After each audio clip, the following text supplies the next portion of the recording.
Kaloor stadium അപകടത്തിൽ പരിക്കേറ്റ Uma Thomas എംഎൽഎയുടെ നിലയിൽ പുരോഗതി. കണ്ണു തുറന്നു, കൈകാലുകൾ അനക്കിയെന്നും മകൻ. മെഡിക്കൽ ബോർഡ് യോഗം ഉടൻ. അപകടത്തിൽ ഗുരുതര സുരക്ഷാ വീഴ്ചയെന്ന സംയുക്ത പരിശോധനാ റിപ്പോർട്ട്.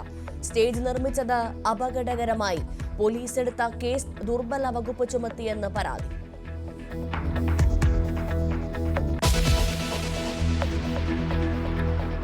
മറ്റെന്തെങ്കിലും മാനസിക പ്രശ്നമുണ്ടോ, വല്ല ചികിത്സ ചെയ്തിരുന്നോ, അതിന് ഡോക്ടറെ സമീപിച്ചിരുന്നോ, ഇത്തരം കാര്യങ്ങളൊക്കെ പരിശോധിക്കേണ്ടതാണ്. അതുകൊണ്ട് അദ്ദേഹം ആത്മഹത്യ ചെയ്യുന്നതിൻ്റെ പാവമാരെല്ലാം ഞങ്ങളുടെ തലയിലേക്ക് കെട്ടിവെച്ച് ഞങ്ങളുടെ ബന്ധത്ത് കയറാൻ വന്നാൽ അതൊന്നും ഞങ്ങളുടെ അടുത്ത് ചെലവാകില്ല. കട്ടപ്പനയിലെ ആത്മഹത്യ ചെയ്ത നിക്ഷേപകനെ അധിക്ഷേപിച്ച് എം മണി. സാബുവിന്റെ മരണം കാട്ടി വിരട്ടണ്ട. CPM-നും നേതാക്കൾക്കും പങ്കില്ല. കുടുംബത്തോട് സഹാനുഭൂതി ഉണ്ടെന്നും മണി. സാബു തോമസിന്റെ അമ്മ മരിച്ചു.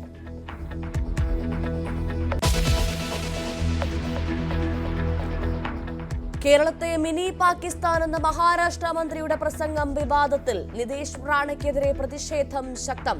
റാണയുടെ വിദ്വേഷ പ്രസംഗം ഇന്നലെ പൂനെയിൽ. രാഹുൽ ഗാന്ധിയും പ്രിയങ്ക ഗാന്ധിയും ജയിച്ചത് മിനി പാകിസ്ഥാൻ ആയതുകൊണ്ടെന്ന് പരാമർശം.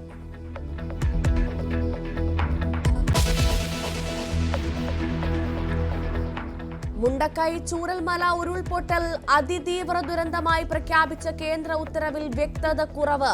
പ്രത്യേക ധനസഹായമെന്ന കേരളത്തിന്റെ ആവശ്യത്തെക്കുറിച്ച് ഉത്തരവിൽ പരാമർശമില്ല. സംസ്ഥാനത്തിന്റെ പ്രതികരണം ഇന്നുണ്ടാകും.